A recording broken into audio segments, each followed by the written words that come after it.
Less than 3 or 4 minutes. Yeah.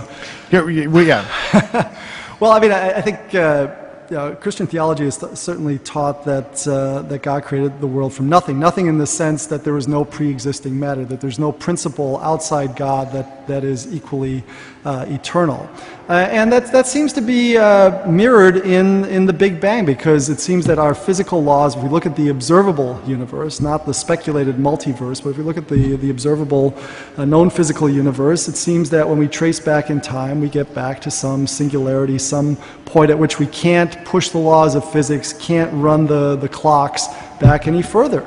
So that suggests the beginning. And this was actually a very big issue within the scientific community 30, 40, 50 years ago, because when the Big Bang really seemed to be alive and the way to go in our understanding of fundamental cosmology, there was the sense that it opened the door to theism, because the previous view had been a steady state view in which basically matter, the universe, everything was eternal, and there was had basically been unchanged since eternity. So it was a big challenge. Now I think there are lots of moves these days to try to monkey with the cosmology to get a bigger world, a multiverse, but basically that's a way of, I think, trying to get by the theistic implications of Big Bang cosmology.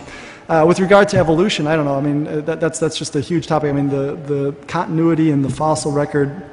I think there's a fair amount of common ancestry, but I'm certainly not an advocate of universal common ancestry. I just don't think the fossil record bears that out. I think the Cambrian explosion is a perfect example where you have just you have these forms which are just there, poof, and there are no precursors. And you might say, well, maybe fossilization just wasn't all that good and we missed it. But the thing is, we can tell how good fossilization is by looking at extant organisms and seeing how well they're fossilized. And it turns out when you go to higher levels of classifications, families, orders, classes, actually fossilization percentages are very good. So they should be there. And we see also microorganisms, soft body plants in the Precambrian rocks.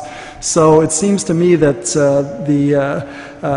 if you're going to try to push for common descent, you're not getting it from the full common descent, the monad to man evolution.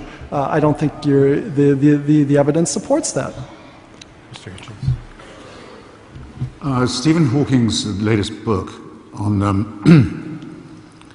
the Big Bang, the first one in which he actually says explicitly that it all works without God, in fact, works better without the idea of a creator, contains a statement with which I hugely want to disagree. He says that these latest discoveries in physics are also the death of philosophy. I don't want that to be true, because I'm not a scientist, and I revere philosophy. But what he means by it is this: there was a time when a philosopher, a natural philosopher, someone like Newton or Kant,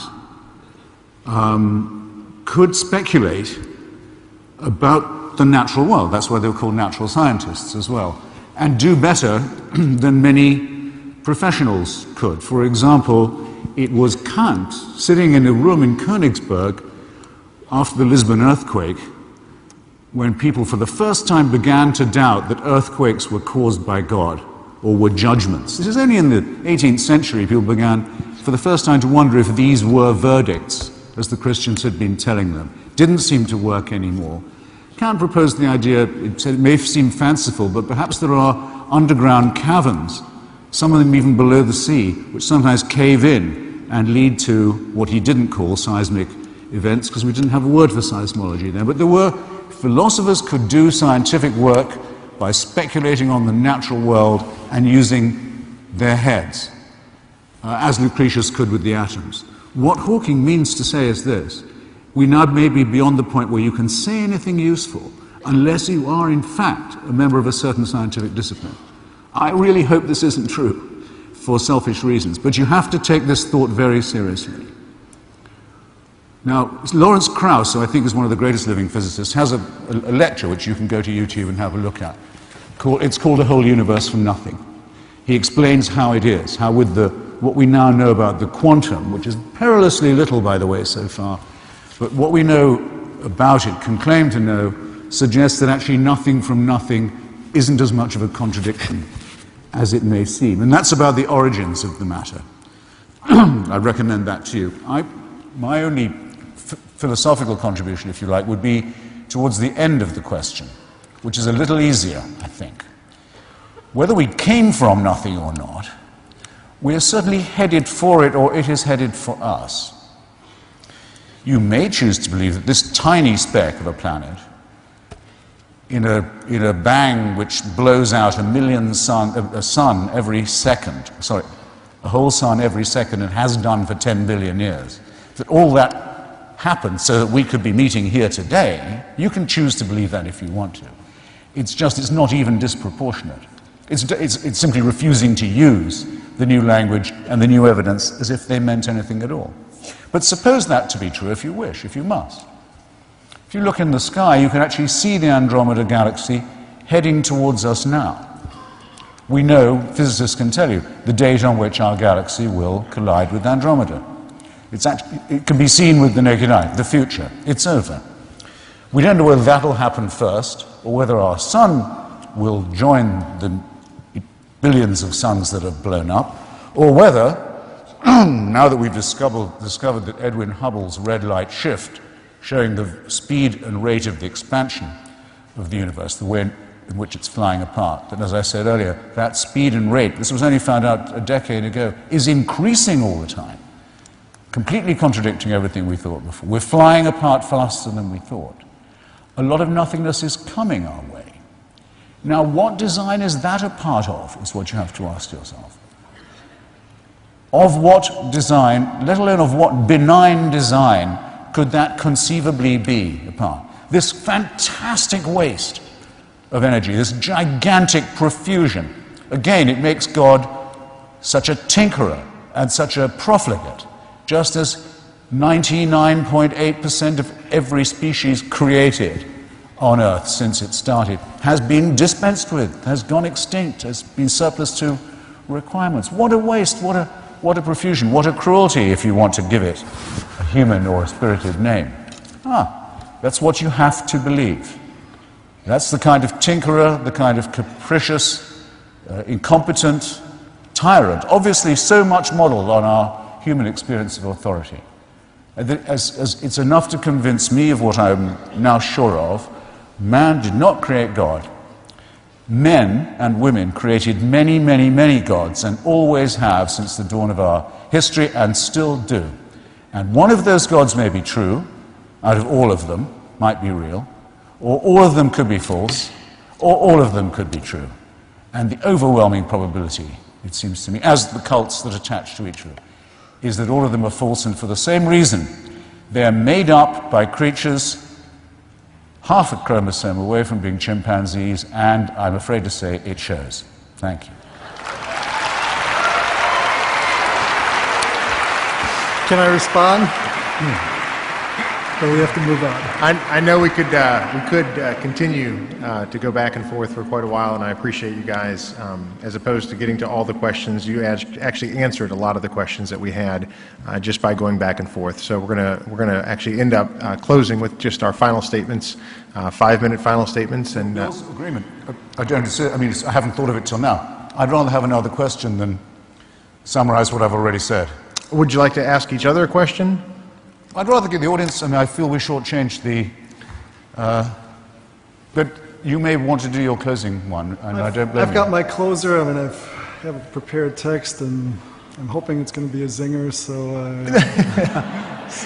I guess in the sake of the interest of the people in the audience that we have here, I know many of the schools are going to have to get back. We'll simply, I will say that out of the questions that we did have, you did answer a number of the questions, even though we didn't get to verbalize them specifically. So, Mr. Hitchens, if you'd like to have 5 minutes for closing. Not really, I'd rather have a question. Fantastic. I might take 5 minutes to answer it, but I feel suddenly combative and engaged. How about this? If you don't think I can talk for 5 minutes at the drop of a hat, by the way, you mistake me. Yeah. I can. We'll allow Dr. Dembski to have 5 minutes, and if there's anything you'd like to respond to in that, if there's a question. Maybe that'll give me something. Fantastic. Dr. Dembski. All right. Well, I'm happy to see that the old Christopher Hitchens seems back in fighting form. So this is good. Got to keep things interesting. Okay, well, let me give you my closing statement.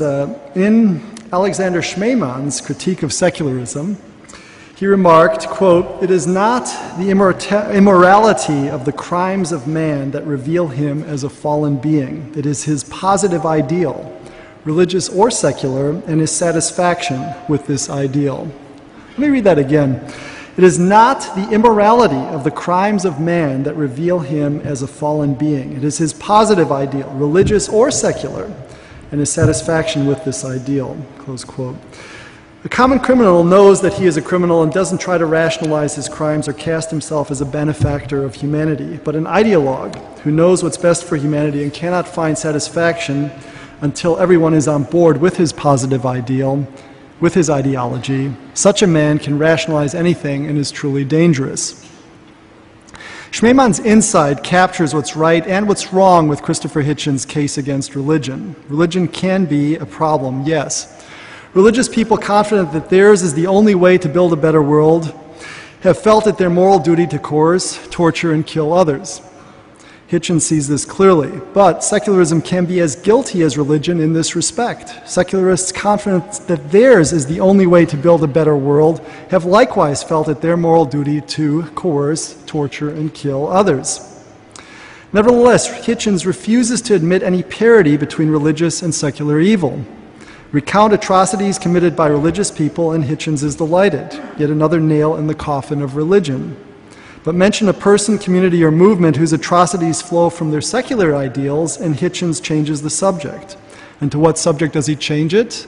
Why, to religion, of course. For instance, mention Stalin and the millions he killed, and Hitchens will tell you how Stalin started out as a seminarian for the Orthodox priesthood, and how Russian Orthodox believers presently make icons of Stalin, complete with halos. Mention the Nazis, the Holocaust, and Hitler. Hitler, by the way, likened Christianity to smallpox, and Hitchens will regale you with how many SS were churchgoers.